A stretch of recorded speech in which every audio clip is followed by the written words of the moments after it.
Hello everyone. Parenting ટોક્સમાં આજે આપણે એક નવી વાત કરીએ, પરંતુ આજની વાત થોડી અલગ રીતે. એક નાનકડી વાર્તા કંઈક આવી છે કે બે મિત્રો છે જેને આપણે આપણી સગવડતા માટે ઓળખવા માટે વ્યક્તિ 1 અને વ્યક્તિ 2 તરીકે ઓળખીએ, જે બંને પાછા એકબીજાના પાડોશી પણ છે. એ બંને વ્યક્તિ એક વખત એક નર્સરીમાંથી એક સરખા પ્રકારના કોઈ ચોક્કસ છોડના રોપા લઈને આવે છે અને તે પોતાના ઘરના ગાર્ડનમાં તે રોપાને વાવે છે. અને જે જરૂર મુજબની માવજત હોય તે બંને વ્યક્તિઓ માવજત કરવાનું શરૂ કરે છે. હવે એમાં છે એવું કંઈક કે વ્યક્તિ 1 જે છે તે રોપાની કંઈક વધારે પડતી જ માવજત કરે છે. એ દિવસમાં 2 વખત રોપાને પાણી આપવાનું કાર્ય કરે છે. જ્યારે એની સામે વ્યક્તિ 2 જે છે એ રોપાને જરૂર મુજબ, એટલે કે અઠવાડિયામાં કદાચ 2-3 વખત 4 વખત પાણી આપે છે. આને કારણે બંને રોપાનો જે વિકાસ થાય છે એ વિકાસમાં થોડો આપણને તફાવત જોવા મળે છે કે વ્યક્તિ 1ને ત્યાં જે છોડ છે એ છોડ આમ દેખીતી રીતે ઘણો બધો હૃષ્ટપુષ્ટ વિકાસ થતો હોય એવું દેખાય છે. એના પર્ણો પણ બહુ જલ્દીથી એની અંદર આવવાના શરૂ થઈ જાય છે.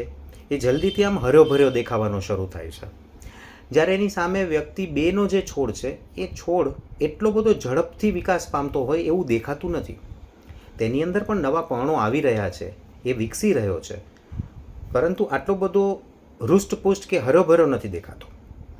આવી જ રીતે પ્રક્રિયાઓ કરતાં લગભગ 6-8 મહિના, વર્ષ જેટલો સમય વીતી જાય છે.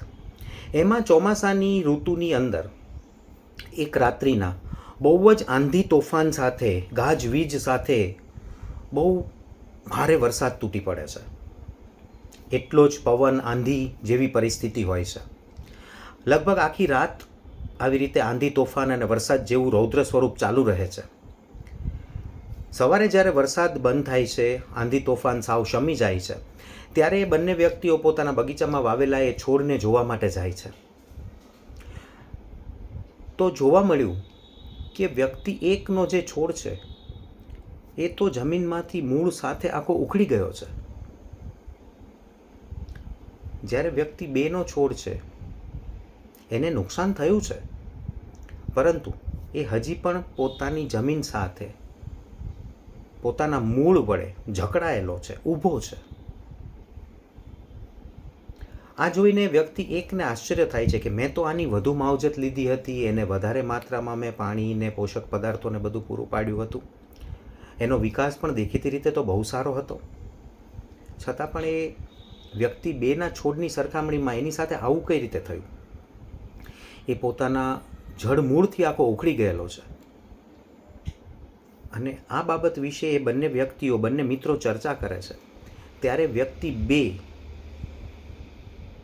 એને બહુ શાંતિથી એક મીઠા હાસ્ય સાથે એને વાત સમજાવે છે કે જો મિત્ર તે એ છોડને વધુ માવજત આપી, જરૂર કરતાં વધુ માત્રામાં પોષક પદાર્થો અને પાણી પૂરા પાડ્યા, જેને કારણે થઈને એ છોડને કે છોડના મૂળને પોષક પદાર્થો પ્રાપ્ત કરવા માટે કે પાણી પ્રાપ્ત કરવા માટે કોઈ પણ પ્રકારની તસદી લેવાની જરૂર નહોતી.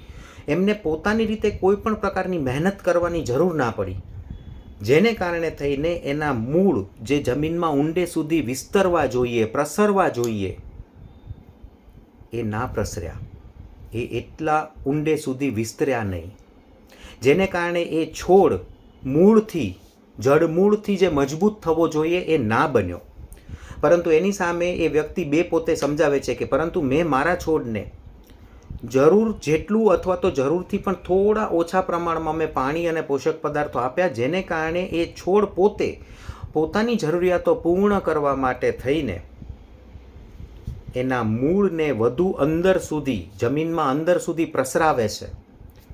એના મૂળ પ્રસરે છે, ફેલાય છે, વિસ્તરે છે, જેને કારણે જડમૂળથી એ છોડ વધુ ને વધુ મજબૂત બનતો જાય છે, કારણ કે એ જમીનની અંદર વધારે ને વધારે અંદર સુધી જતો જાય છે.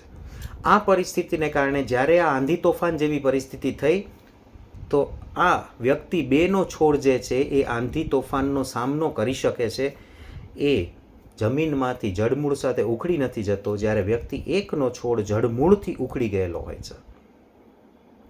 વાત બહુ નાની છે, પરંતુ આની અંદર રહેલો જે મર્મ છે, આની અંદર રહેલો જે અર્થ છે એ બહુ જ ઊંડો છે. આવી જ કંઈક પરિસ્થિતિ અત્યારે આપણા ઘણા બધા પેરેન્ટ્સ અને બાળકો વચ્ચે થઈ રહી છે, એમની સાથે થઈ રહી છે. માતા પિતા પેરેન્ટ્સ પોતાના બાળકોને પોતાના out of their love, out of their care, concern, out of their attachment પોતાના બાળકોને બધી જ વસ્તુઓ પૂરી પાડવા માગતા હોય છે. એ ઘણી વખત પ્રેમને કારણે પણ હોઈ શકે છે અને ઘણી વખત એ દેખાદેખીને કારણે પણ હોય છે. બધી જ વસ્તુ પૂરી પાડવા માગે છે. બાળક એક વખત માગે ત્યાં હાજર કરી દેવામાં આવે છે. ઘણી વખત તો એવી પરિસ્થિતિ થતી હોય છે કે બાળક પાણી માગે છે તો કદાચ દૂધ કે ખીર હાજર કરવામાં આવે છે. એટલી હદની કાળજી, માવજત, કેર, પ્રોટેક્શન. પરંતુ આ કાળજી કે માવજત નથી, આ ઓવર કેર અને ઓવર પ્રોટેક્શન છે, જેને કારણે એ બાળકની પરિસ્થિતિ કંઈક એવી જ થશે જેવી પરિસ્થિતિ પહેલાં વ્યક્તિ એકના છોડની થઈ. એ બાળક કદી પણ ના સાંભળવા માટે તૈયાર નહીં થાય. એ બાળક કદી પણ વસ્તુઓની કિંમત, વેલ્યુ સમજતો નહીં થાય, કારણ કે એને બધું જ બહુ આસાનીથી મળી રહ્યું છે. એ વસ્તુને ખરેખર જો પોતે કમાવી હોય, પોતે પ્રાપ્ત કરવી હોય તો કેટલી મહેનત કરવી પડે છે, આ બાબતનું ભાન એ બાળકને કદી નહીં થાય.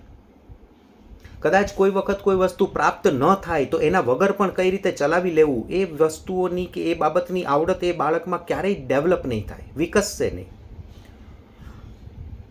આવા માતા પિતા, આવા પેરેન્ટ્સને મારી એક નમ્ર વિનંતી છે કે હકીકતે તમે તમારા બાળકને ખુશ રાખવા માટેના જે પ્રયત્નો કરી રહ્યા છો ને, એ જ પ્રયત્નો એ બાળકના ભવિષ્ય માટે અનેક ગણા હાનિકારક સાબિત થશે.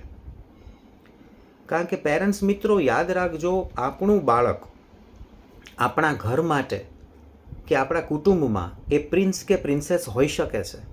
એ આપણા કાળજાનો કટકો જે આપણે ગણીએ છીએ, બધી જ વાત સાચી. પરંતુ જ્યારે એ જ બાળક મોટું થઈને આ દુનિયાની વચ્ચે જઈને જ્યારે ઊભું રહેશે, ત્યારે એ દુનિયાના બીજા લોકોની જેમ એ એક સામાન્ય વ્યક્તિ જ હશે.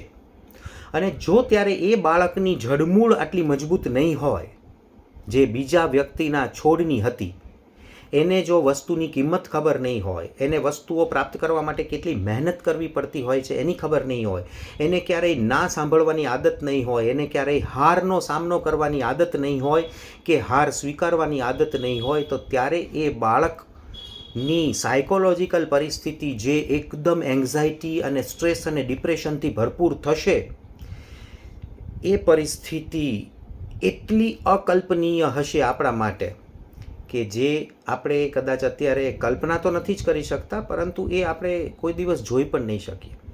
એ બાળક રિયલ વાસ્તવિક દુનિયાનો સામનો કરવા માટે તૈયાર જ નહીં થાય.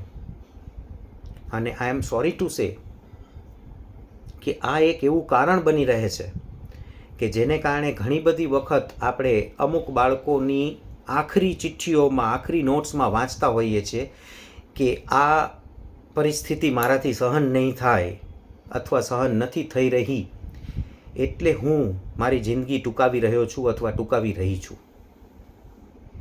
બહુ કડવી વાત છે, પણ આ એક વાસ્તવિક સત્ય છે. નાનપણથી આપણે આપણા બાળકની ખુશીઓનું એટલું બધું ધ્યાન રાખીએ છીએ કે જેને કારણે એ ઓવર કેર, ઓવર પ્રોટેક્શન પોતે જ ભવિષ્યમાં એ બાળકની એન્ઝાયટી, સ્ટ્રેસ અને ફ્રસ્ટ્રેશનનું કારણ બની જાય છે. તો આ બાબત વિશે આપણા બધાએ વિચારવું બહુ અનહદ આવશ્યક થઈ ગયું છે. આપણે માતા પિતા તરીકે એમને બધી જ ખુશીઓ આપવા માગીએ છીએ, વાત સાચી જ છે, પરંતુ એ ખુશીઓ, એ વસ્તુઓ એને આસાનીથી સોંપતી વખતે પણ દરેક બાળકને એ દરેક ખુશી એ દરેક વસ્તુની કિંમત પણ સમજાવવી એટલી જ જરૂરી છે. સાથે સાથે કદાચ એ વસ્તુ ના હોય તો પણ કઈ રીતે ચલાવી લેવું, કઈ રીતે જીવન આગળ વધારવું, આ બધી જ બાબતોની સમજણ પણ આપણે જ આપણા બાળકોને આપવી પડશે. આ બધી બાબતોની સમજણ એ બાળકને કોઈ પણ બીજી શૈક્ષણિક સંસ્થાઓમાંથી પ્રાપ્ત નથી થવાની. આ વસ્તુ તો આપણે માતા પિતા તરીકે જ આપણે એને સમજાવી અને શીખવાડવી પડશે. Think about it.